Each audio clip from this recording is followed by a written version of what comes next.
Yes, I'm still here, Hollywood. And coming up on today's episode... And there's another thing that was kind of funny to me in the documentary about going into the water when it was really cold and wearing a Speedo. Yeah. Something about shrinkage. Oh, yeah. Yeah, that was real, man. That was real. But you took care of that. The water's like 60 degrees. And it's cold. It's freezing. Everything's cold. And, I'm standing there with a Speedo and like trying to do the scene. And I'm like, oh my God, this is just not going to work. So I was like, all right, just give me 5 minutes here, right? And then I just grab a towel or one of these warming jackets and just kind of go in the corner on the boat, just kind of put a little teepee around myself and do a little self-fluffing. And sure enough, you get some circulation back. And like I said in the documentary, you get to represent yourself a lot better. But it does talk about how Baywatch in general influenced pop culture in the 90s and all over the world. Yeah, all over the world, and how literally 1.1 billion people were tuning in weekly, and at the time there were only 5.6 billion people on the planet. So that's a lot of people.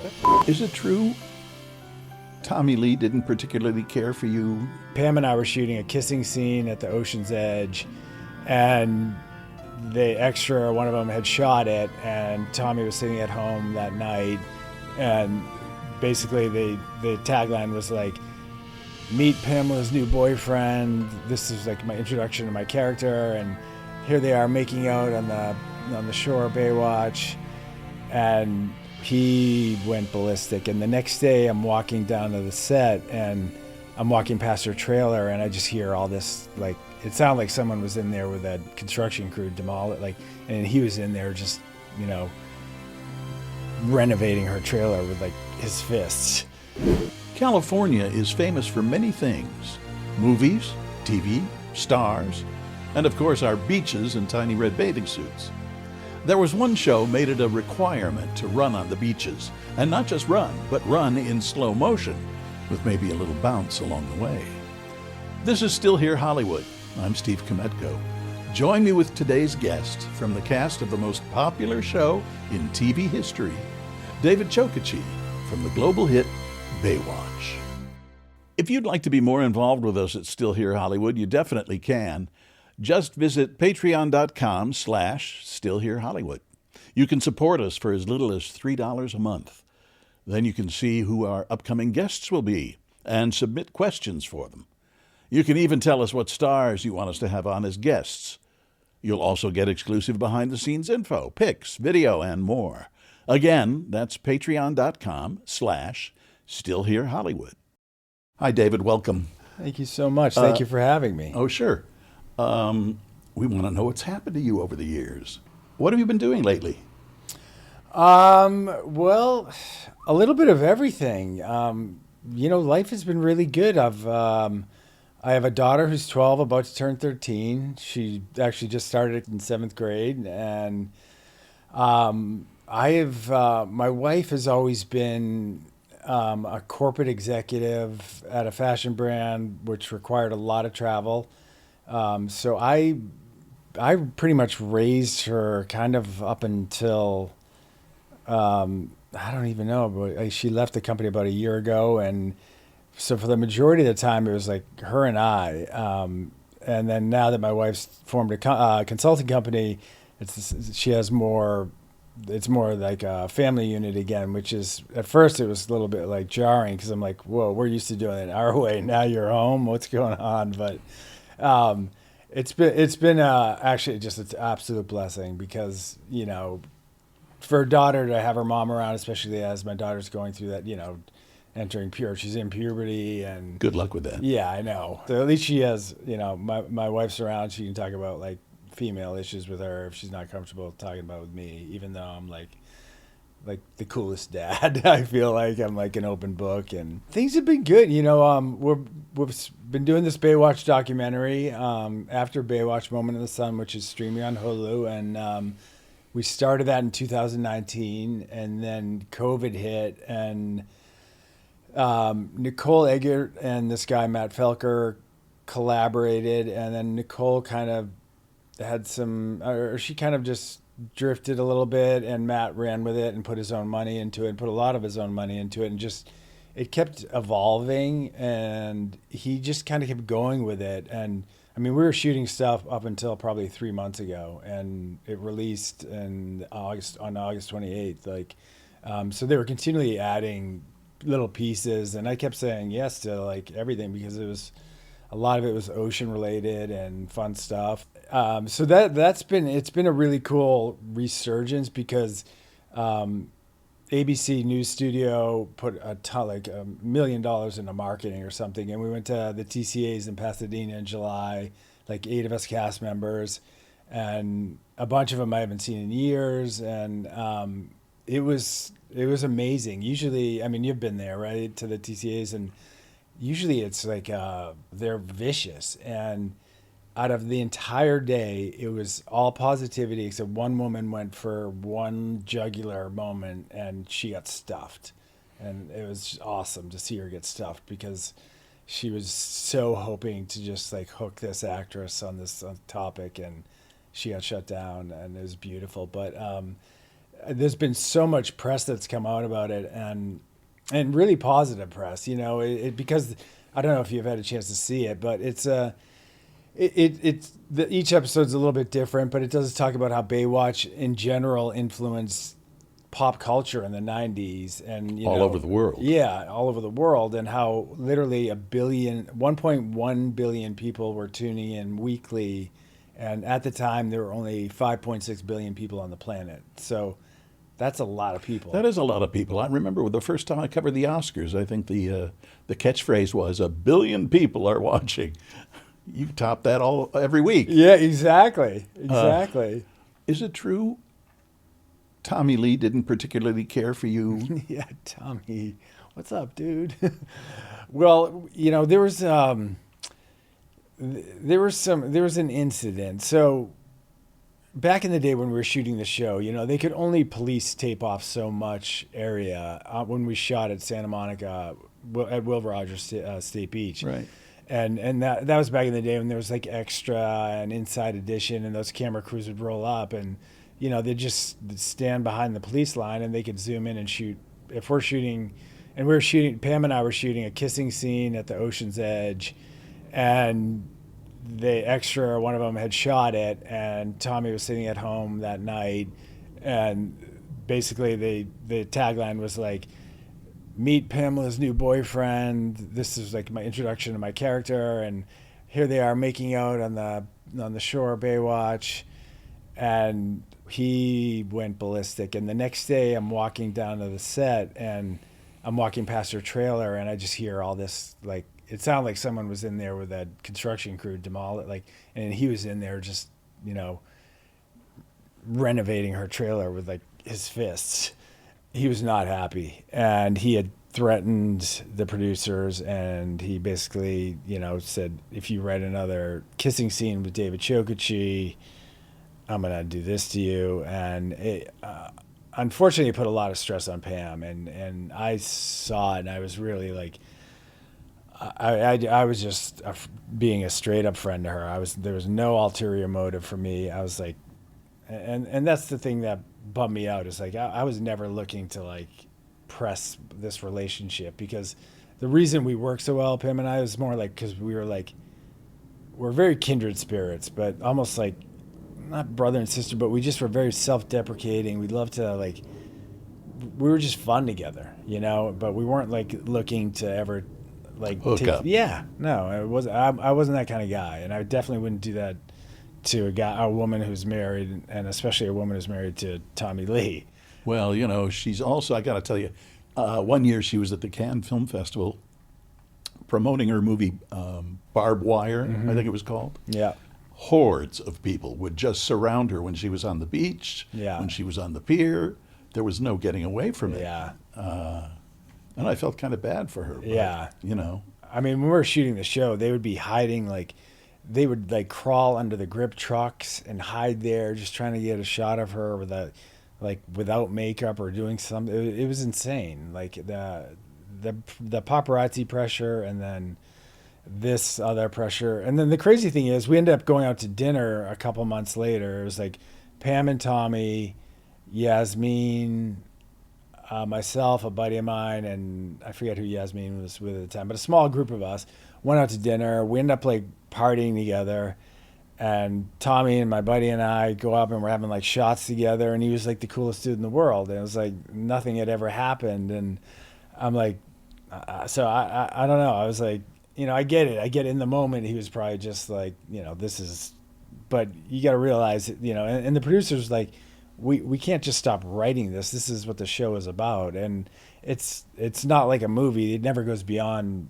kissing, it's like, come on, man. She's an actress and that's part of the deal, Well, and she's also a dude magnet. She is a dude magnet and she's pretty awesome. Yeah. And there's another thing that was kind of funny to me in the documentary about going into the water when it was really cold and wearing a Speedo. Yeah. Something about shrinkage. Oh, yeah. Yeah, that was real, man. That was real. But you took care of that. I took care of it. I discovered I was very smart. Like, we would shoot these scenes. So because my character was an Olympic hopeful, a lot of times they'd put me in a Speedo. It'd be 6 in the morning or 6:30 in the morning in June, and we're a mile offshore. It's foggy. The water's like 60 degrees, and it's cold. It's freezing. Everything's cold, and I'm in there for an hour at least while they're just doing like all these shots with the follow along boat. And then you have to get out of the water into a boat and do a scene with, it would be Alexander Paul, who's like kind of my swim coach, and I'm standing there with a Speedo and like trying to do the scene, and I'm like, oh my God, this is just not gonna work. Like there's just like my balls are up in my stomach, and there's just, so I was like, all right, just give me 5 minutes here, right? And then I just grab a towel or one of these warming jackets and just kind of go in the corner on the boat and just kind of put a little teepee around myself and do a little self-fluffing, and sure enough, you get some circulation back, and like I said in the documentary, you get to represent yourself a lot better. Good to go. Yeah, baby. I had a friend who used to say, when he was troubled by shrinkage, he would say, any smaller, I'll have a vagina, which I thought was kind of funny. Yeah. I hope it's not sexist. Yeah. It's not meant to be. Anyway, what about Yasmin? You just mentioned her. Yeah. How's she doing? I haven't been. Some people are in touch with her. I know she's doing fantastic. Her life, I think, she's married and super happy, and I know she's sober and doing great. They tried to reach out to her to see if she would do the documentary, but she really didn't want to go back into the public spotlight really at all. So she basically just declined. Which is kind of too bad. She was such a huge part of the show, and she's such an amazing human being. And I know she's like everybody. I mean, what you realize, I think, and not just in the entertainment business, but in life in general, if you live long enough, you're going to go through shit. You're going to go through like lots of highs, but there's also going to be lots of lows. And some of those lows can be all kinds of various things that can either last a long time, and it's up to you. You got to find ways to battle your way out. Just like I battled my way out with this whole thing with my leg and my basically darkness. And I don't fault her for anything. It's just people get, they fall in with the wrong crowd, and then the next thing you can't see your way out of it. And I've had times in my life when I was probably not taking care of myself that well, and I was single, and we would be like, when you're an actor and if you're not working, it's like, hey, it's Tuesday night, you want to go shoot pool, and we're all drinking beers and shooting pool, and then you go look to go do something else, but it's Tuesday night and most people are in bed. Like then especially once I had a daughter and a child, and I was like, all that stopped, and I don't do anything anymore. I take care of myself. I'm like in fitness and getting up super early. We'll be back for more in a moment. Do you think Baywatch hindered your career at all? I think, initially when it hindered all of our careers, there was a certain stigma against all of us. We were shooting a medium of entertainment. We never said we were doing Shakespeare on the beach. We were doing Baywatch. Was it great really getting together with everybody again? How long had it been? I mean, a bunch of us see each other on pretty much on the regular. Hasselhoff kind of is spending more time over in Europe because he's married to his wife is from Wales, I believe. So I used to see him a lot, and we used to plan these really cool. We're both like adrenaline guys. We're still planning on doing this diving trip off South Africa, and hopefully that happens. Watch out for sharks. That's what we're hoping to go see. And there's this really cool thing. It's what's it called? I can't remember, but it's like a big like run with all these fish migrate, and you get in the water with them, and it's like supposedly like just amazing. But I see like Alexander Paul and Jason Simmons and Jeremy Jackson and Pam. We don't see that much. She used to live in Malibu, and now she's back up in Vancouver Island, I'm pretty sure. And yeah, I was watching a documentary with her at her new home. Yeah, which is way off the beaten track. Yeah, I guess you get enough of that publicity stuff. Yeah, and you go back to nature, which in nature, as I've learned recently, can be super healing. So I don't blame her. It's probably a lot of peace and a lot of just happiness. But we've all stayed in relatively close touch because there's been various reunions, and there's also a potential reboot happening at Fox, which we'll see if happens. But it's been fun. The documentary, the coolest part was not forcing us, but we just by proximity of like they would double up interviews and would see each other, and that part was amazing. And I got to see like Mike Newman. Do you remember Mike from the show at all? Newmy. He was the 6'5", like Iron Man, just beast, and he unfortunately is going through pretty debilitating Parkinson's. And to see that's been heartbreaking because he was the one before I even got on the show, and I think E.T. covered it. I have like the clip, and it's so funny. Like, I'm so young, and the water's freezing, and it's great down at Santa Monica, and he's like, all right, man, this is what you got to do. You got to like take the can, do this, run in, dive over the waves, dolphin. And, I was like, let's go. And I did it. But he was the guy who like did all the training for me to lead up to shooting.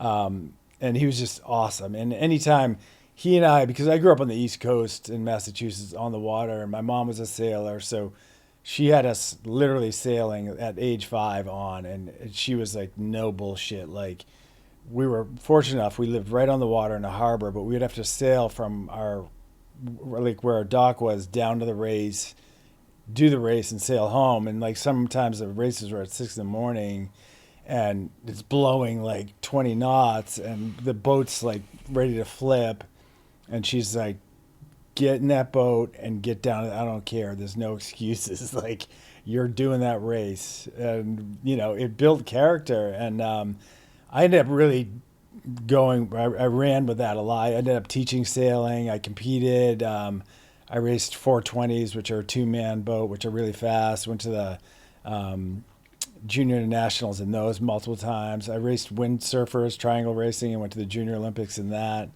So I knew how to drive boats really well. I was a certified scuba diver. I knew CPR. I was on a swim team. All these skills when I came to an audition time for Baywatch, and part of the audition was a swim test. They were like, wow, this is the guy, and my character happened to be also an Olympic hopeful swimmer. So you had to be an actor who could also swim and look legit.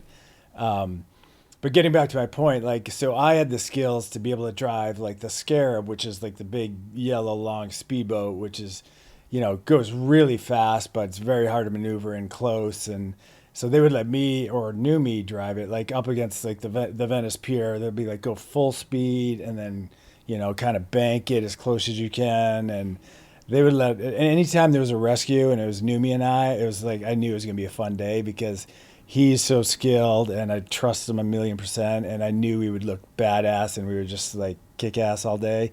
If it was me and someone who wasn't so great in the water or with the jet skis, you know, because even like riding a jet ski, if the camera is right there, and you know they're saying like, you know, pull the ski up and turn it right away, and then deliver your lines here, it's you know, people who have never ridden a jet ski, it's very difficult to do. Like, and I could do it on a dime, just like precision, and other It's a people, gift. yeah. So those skills add up, so once they saw the skill level set that I had, they're like, oh my god, we can write tons of shit for this guy, like action, like beyond belief, because he can do it all, and we don't need a stunt double. And so it was kind of this, you know, the more skills you had, the more fit you were, the more you worked and with your acting coach, which I did every night, and I trained in the gym every night. Like, I just was in this mentality of discipline, and they would put you in more episodes. You became more popular. You made more money, and you know, Baywatch was a big believer. They did not want to pay. They didn't pay you well. They paid Hasselhoff and Pamela very well, but they didn't pay anyone else. But they believed you could make your money off the show, doing appearances or whatever, and that was true. But you had to pop out of the cast in order to kind of be that. And luckily I did, and my I'd work say ethic, so. my work ethic paid off. Yeah.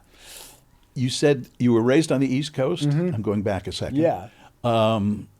You look like you should have Made in California tattooed on your forehead know. or something. I know. I used to go out in bars in Boston before I even moved to California, and they're like, "What part of California are you from?" I'm like, "Dude, I'm from Plymouth, Mass, bro." I just had to shed the accent because my mom still has a wicked Cape Cod accent. Yeah. It's gnarly.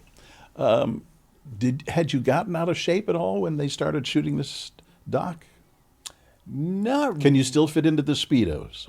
I can. I mean, I went through a rough stretch. In August of 21, I was shooting a movie back east. I'll keep this short, but I ended up, and it was a buddy of mine's movie, and it was a Lifetime movie. I'm playing a cop. The whole thing is me talking, except about 3/8 of a page is action.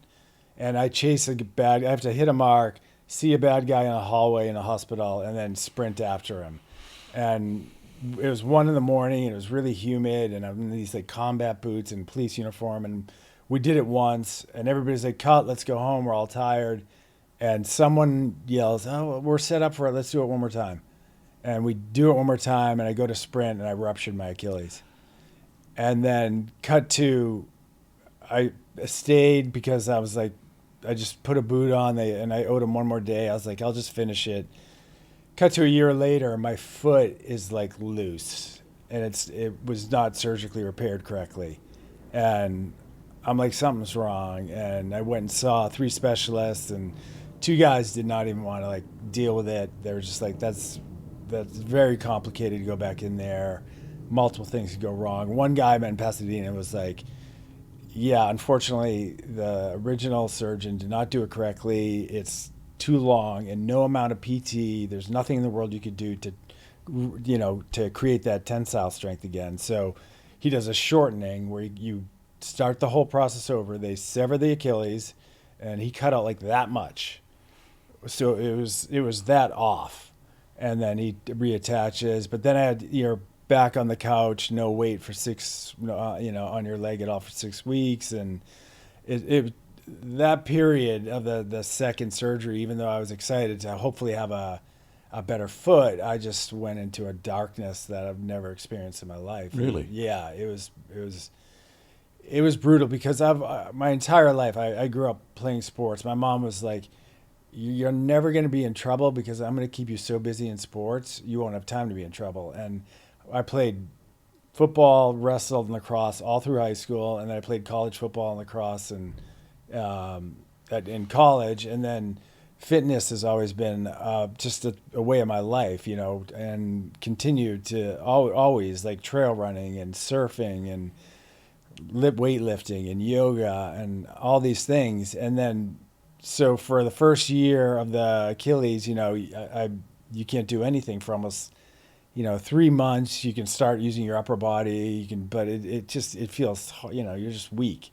And then, so I never even fully recovered. And then the second time you're starting all over again. So my body went through this horrible, just atrophy. And then mentally not being able to get those endorphins that kind of keep me very mentally balanced and also just happy. That's my happy place, especially being in the ocean and surfing is like one of the best things for me, and it feeds my soul, and I'm always like, and so that I couldn't do that for 2 years, and I just found myself in this place where I was just like, my soul was dead, and I was zero fun to be around. I was unmotivated. I was just like,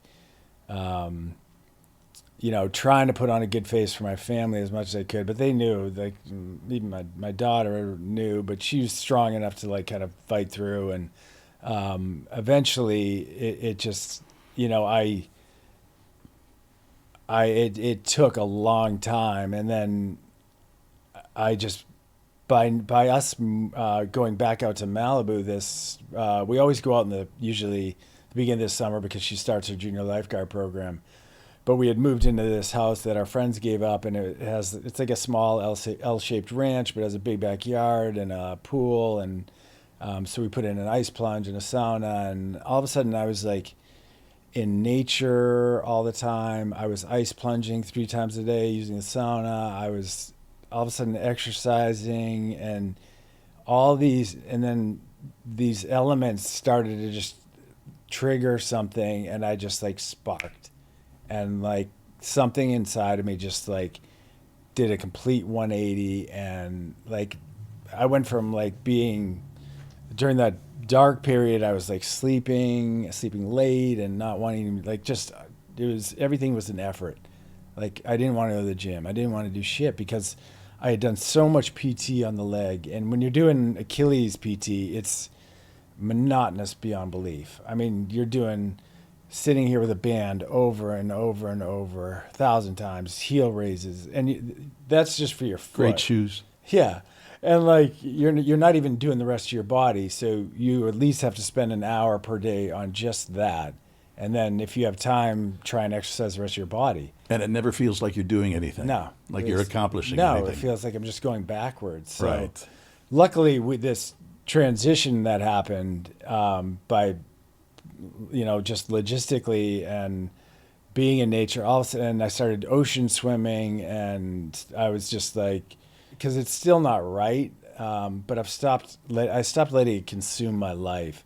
I'm like, I finally realized, like, oh my God, life is flying by. My daughter's growing up, and I'm not being a great influence because I'm not that fun to be around. So, and I knew that was happening in the moment, but when the flip happened, I was like, whoa, this is how it's supposed to be, and the weird thing is, I feel like even emotionally, spiritually, and physically, like better than before the injury, which is weird because I never would have guessed, even though there's a lot, and I have some nerve damage in my toes, but even though it still requires a lot of maintenance and work, and I'm still grinding on it now really hard to try and get it back. What I learned through that process, and when you go through something like that, and I know you've been through some tough things in your life, but when you're tested and you pull yourself out, and I usually fail. Yeah. Well, I failed multiple times. They're not tests you can study for. No, these are like life and death tests. Right. But when I kind of pulled myself out, it was basically me doing it too, by tapping into what used to work, and then realizing, and it really started with like the cold plunging. That started triggering something, and I started to feel my spirit come back, and then I just eventually snowballed and started like cold plunge, sauna, nutrition, fitness, exposure to sunlight, watching sunrise every possible day I can. Like now I'm up at 4 a.m. just so I can like stretch, get everything done, And if I'm not driving my daughter to school, I take my dog to the beach and I make sure I'm down there for sunrise, just because there's a really positive impact on our circadian rhythm by watching the sunrise. And it does all these amazing things for our bodies. Okay. Wait a second. Yeah. I need to ask questions here. Okay, go. What kind of dog? Okay, well, his name's Trooper. Yeah, he's a year and a half rescue. I'll show you a picture.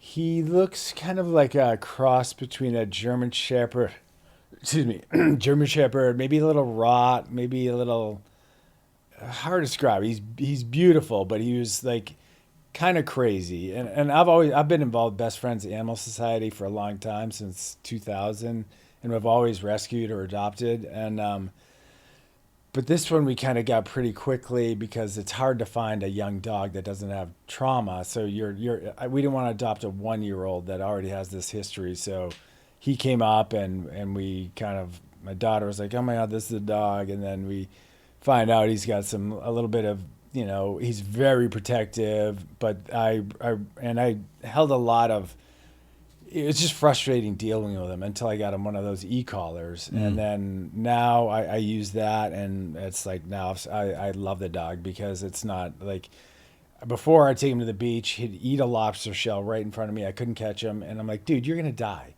And I'm not even going to feel bad, because we've only had you for this long and you're suicidal.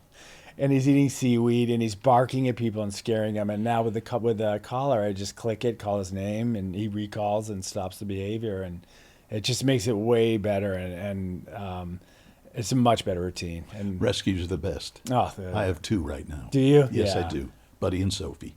Nice. You clearly were influenced by your mother.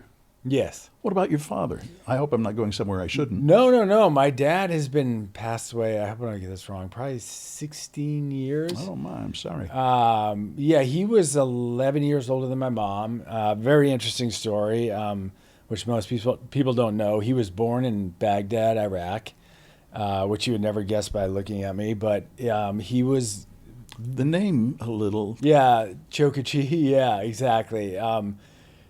And he was light-skinned, blue eyes, which is rare over there. So visually and physically, he did not fit in. So all of a sudden, they're like, when he was growing up there, it was a very different time. And when you don't visually fit in, they think something's off here, like the culture. And this is with Saddam and his sons running the show.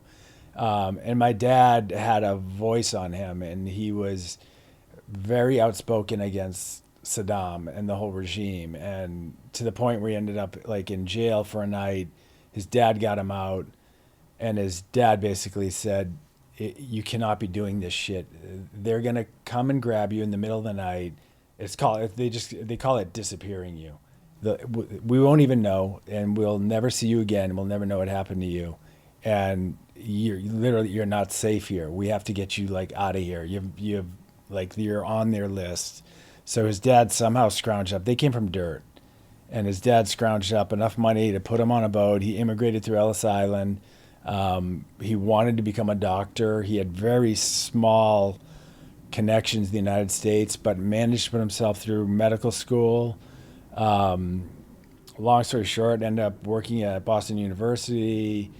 Met my mom he was doing his internship at Wellesley College, and she was in nursing school, and ended up becoming a emergency room doctor in Plymouth, Massachusetts, where I grew up, and eventually became chief of surgery down at that hospital, and total success story. Great.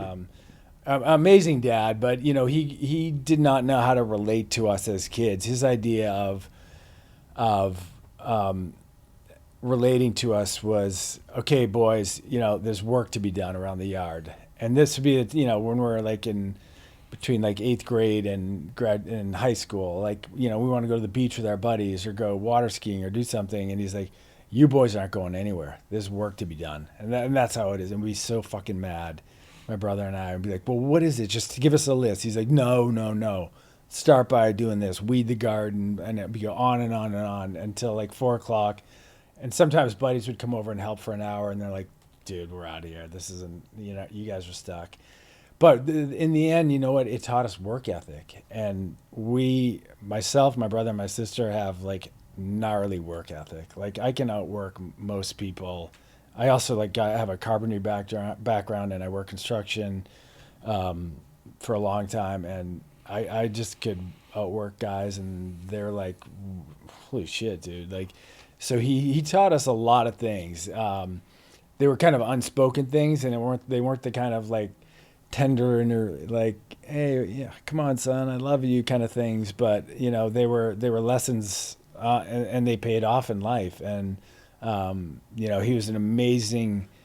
He was the kind of doctor. Like when he had office hours, there'd be a line of people in his office because he would sit in there and want to know their story, really what's going on with them. Like he didn't rush people out of there. He was in there he's really to help them with their medicine or whatever he could do, but also to talk to them and like get to know them. And his patients loved him, and that was cool. David, I notice you have a tattoo. I don't remember seeing that in Baywatch. No, this one was new. This one was weird. This one came from my subconscious. So it's random, Steve. All right. So for like a year, I was driving my daughter to school. They have those Crayola markers that you draw on windows. These markers are really good for kind of like experimenting with like drawings on your arms.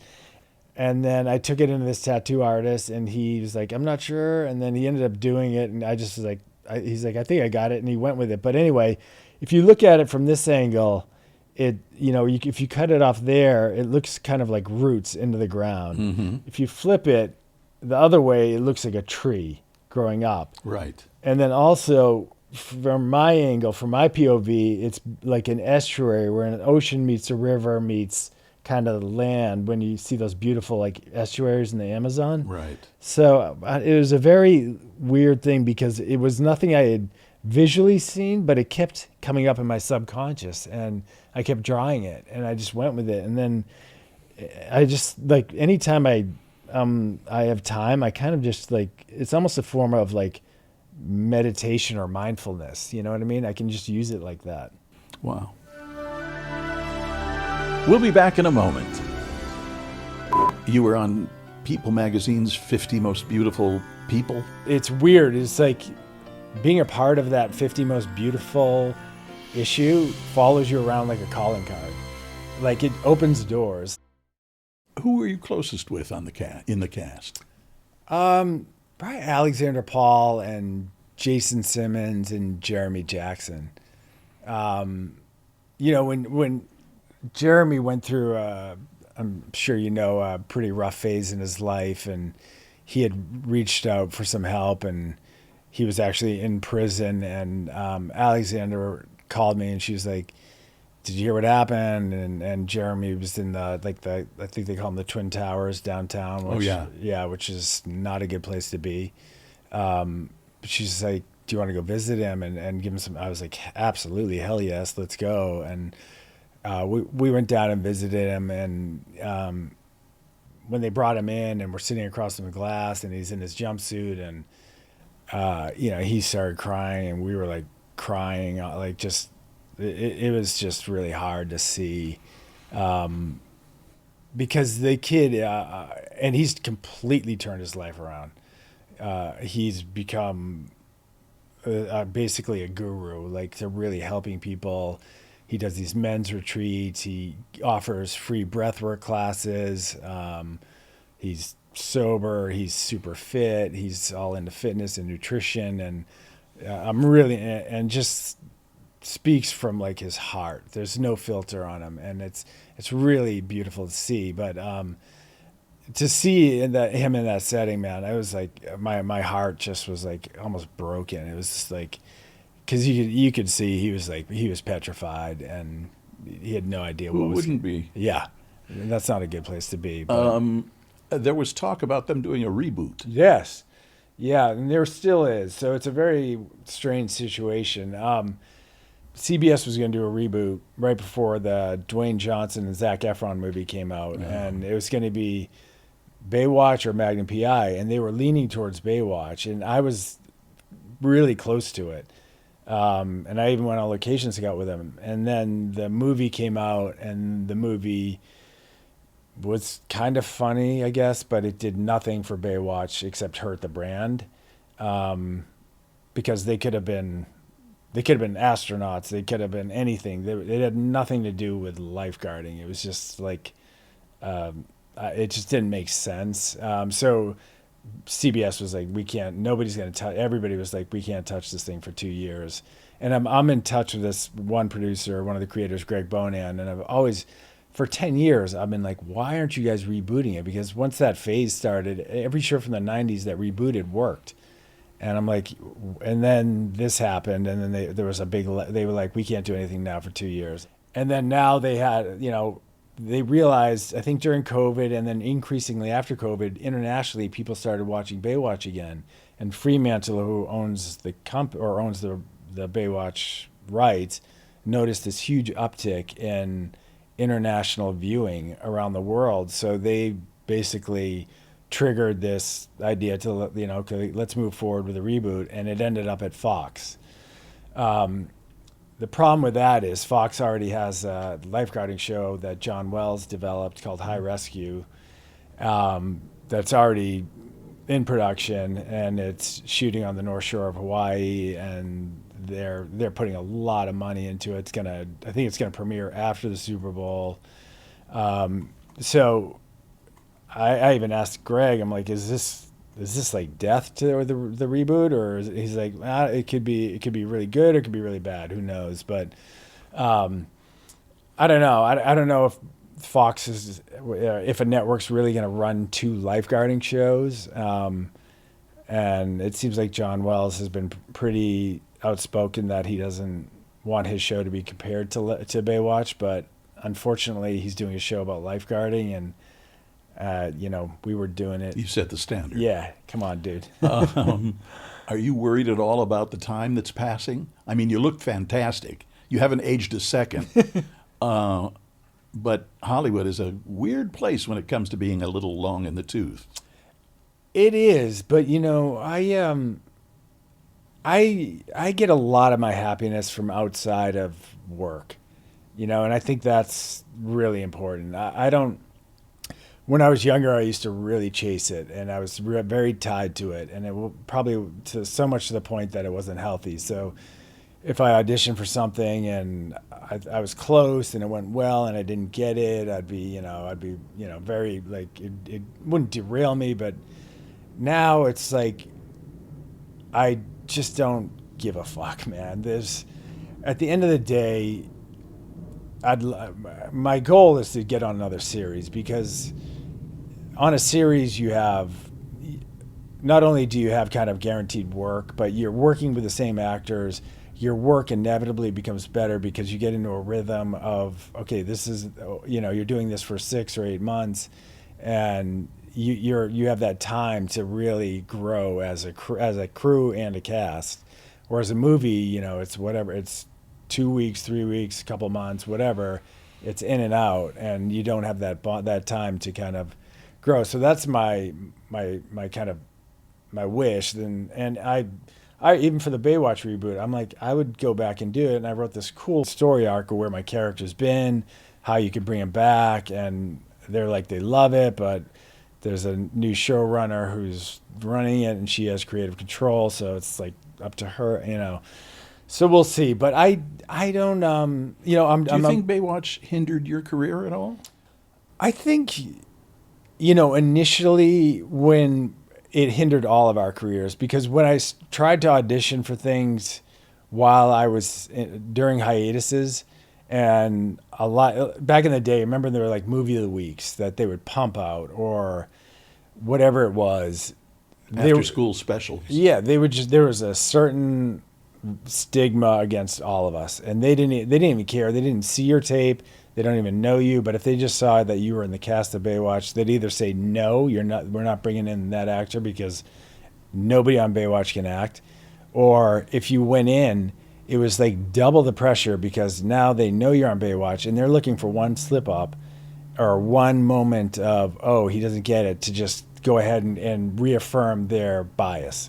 You know what I mean? Mm-hmm. So you had to go in so prepared, and not fall into the trap of feeling pressured, even though you are, because it's a very awkward situation. And it was just an unfair bias because I always, and I continue to say, we were shooting a medium of entertainment. We never said we were doing Shakespeare on the beach. We were doing Baywatch. And it was... I like that. Maybe they should make a show about that, Shakespeare on the beach. And it's like, you could stick an Oscar-winning actor into any of our roles with the lines and the situation, and it's going to be the same thing. It's going to be Baywatch. And they're going to get the same feedback as we were getting. It's just, it wasn't us. It was just but I was happy to represent because it was like, you know what? We entertained billions of people around the world. And also our names became recognizable around the world. And a lot of the financing that comes from movies or future television shows comes from your worldwide name recognition. And at one time it was biggest show in the world, the most watched TV show in the world. We're in the Guinness Book of World Records, and it's a cast photo that I'm in, and I'm like, it's badass, dude. So it did for a while, but I persevered, and I ended up getting another series called Witchblade, which was an amazing TV show that was probably the best written thing I've ever done, that we shot in Toronto based on a comic book. This guy, Ralph Hemmicker, was the showrunner and writer-director. Unreal TV show. I ended up getting another TV series called Beyond the Break. That was I played a surf coach that we shot in Hawaii of a female surf team, which was super fun, on Oahu on the west side of Makaha. And I'm still working. I'm about to start a movie with this director who's 72 and has just overcome a gnarly surgical error and regained his health, and we're about to restart on the 23rd. We're rehearsing this week, and it's called Married Alive. It's a really cool script, probably the best one he's written. Another friend of mine's doing a movie called Daddy Issues. It's like a female version of Swingers, and I'm doing kind of this really funny cameo on Tuesday for her movie. And so it's like I've just like, once I've switched gears, when I kind of came out of that whole thing, and I've like opened myself back up to the universe and been more like just way more engaged in life in general and everything, like things started to fall in place. And I'm producing with this guy for this movie Married Alive, and I helped because he was ready to throw in the towel. He was so frustrated because a couple of the actors were just not committing, and a couple of the crew guys were kind of like, they weren't committing, and I talked him off the ledge, and I'm like, dude, you survived this gnarly situation because you were meant to direct this script, this movie, and here we are. We're like, and now he's got more vigor and more excitement about life than I've ever seen, and he's so fired up. So, yeah. What was the scariest thing that ever happened on the show? On Baywatch? Yeah. Man, not probably. So we had to do. They brought over these Australians, okay, who are these? They're called Uncle Toby's. Is like it's kind of like a circuit of lifeguard racing that they do in Australia. It's like the best, and Australian lifeguards are the best in the world. They're badass beyond belief. I mean, they're like legendary for everything they do. So we had this storyline where they come over, and one of them happened to used to date Pam back in the day, and they brought over like the best and the most charismatic guys to do this episode where we kind of butt heads with one of them, but we kind of compete against each other throughout the show. And one part of the episode was they decide, okay, we're going to do a night swim with these Australians and Chokachi. And it was at Huntington Pier, and it was at night, and the water was freezing, and the surf was huge. And they're like, oh, don't worry about it. Just put some Vaseline under your armpits and your groin. It'll keep the heat in. That's the trick. And all the Aussies, they don't give a shit, dude. They do not give a shit. So when and this happens in real life, when you're doing any kind of lifeguard racing, it's very aggressive. it's kind of water polo technique. They'll pull your leg, they'll swim over the top of you, they'll push your head down, they'll do anything and kind of to get by you and also to like kind of leave you in the dust. And even though we're shooting this and they know I'm like the star of the show, these guys were literally trying to kill me and drown me. And I just remember I'm like, I don't even know if I can make it out to this buoy at the end of this pier and back in through the surf. Like, I mean, it was the real deal. That was probably the hardest thing I had to do. The rest was gravy, man. All the action stuff was so fun. I crushed that stuff. And we'll be right back. Is there anything you miss about the Baywatch days? Yeah, man. It's working on the beach, reflecting back. I mean, granted, the writing was the writing, right? And some episodes were better than others. Some were not good. And I never am one to talk shit about that show. A lot of the actors love to rip it. I do not rip it. I think it's the best thing. I was made for that show, and I loved every minute of it. But I miss going, like, showing up there early in the morning and being on the beach, especially the part where we had two units. A first unit, which was all the dialogue and the scene work, and second unit was all the action and the montages, like the slow-mo running. And the second unit was always like a fun day. You knew you were going to be, it was a day of like, you were going to exercise all day, whether it was like, they would be running or training or ocean swimming, or it'd be like a Pamela and I montage of just like running on the beach, her like kind of training me, us like shooting hoops, us making out. But those days, and then also like second unit meant like a lot of days would go over to Catalina and shoot a lot of scuba diving stuff, which was so fun, or driving the speedboats or the jet skis. So that stuff like I was just like in heaven. You were on People Magazine's 50 Most Beautiful People. Yeah. What was that like? That was cool, man. I was, I don't know if it's still a big deal today. I think it is, but back then it was like a huge deal, and I was so stoked to be a part of it.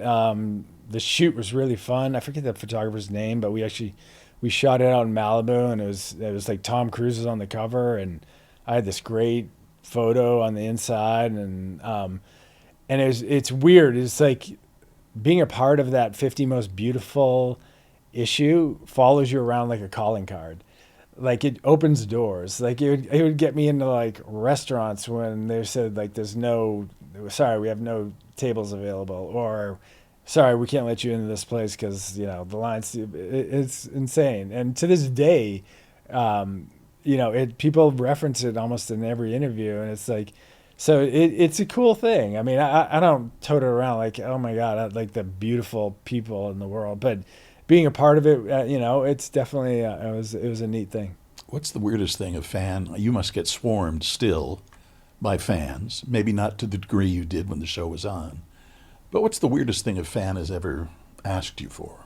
For the most part, it's always been very positive, like really positive. Like, I just got something. They went to Surfrider Foundation because I do a lot with them, but it was from someone in Slovakia. Like, and they're so happy to like be able to, like, they found an address where they could contact me, and they put their own postage on it. And I love responding to those people because, Eastern European countries are, they don't have a lot to, especially wintertime. It's dark, it's gloomy. It's crazy. Like 2 4th of July's ago, I'm sitting next to this woman, this beautiful Russian woman, and I was just talking with her, and I end up talking with her.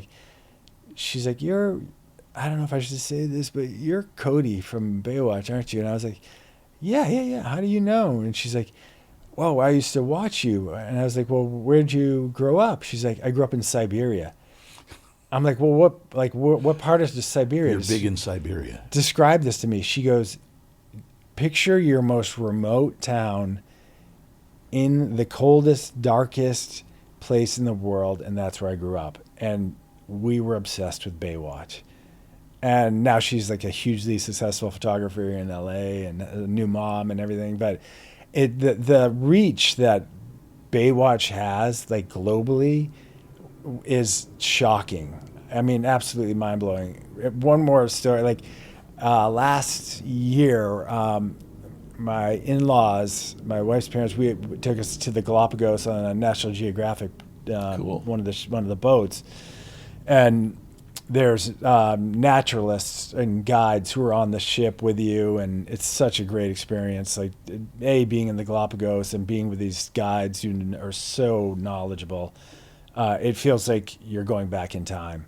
Like things are untouched. The animals they're absolutely unafraid of you because there's no human pressure on them. Their only pressure is from natural predators.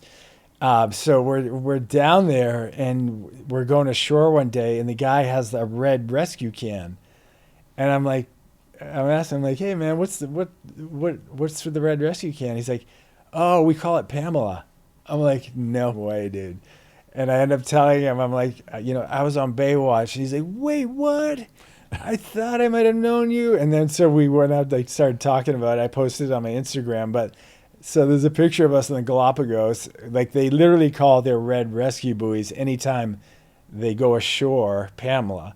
And there's this great picture of me and the guides with like the red rescue buoy. And so the global reach, and I've experienced in other really remote parts of the world, it's like unfathomable.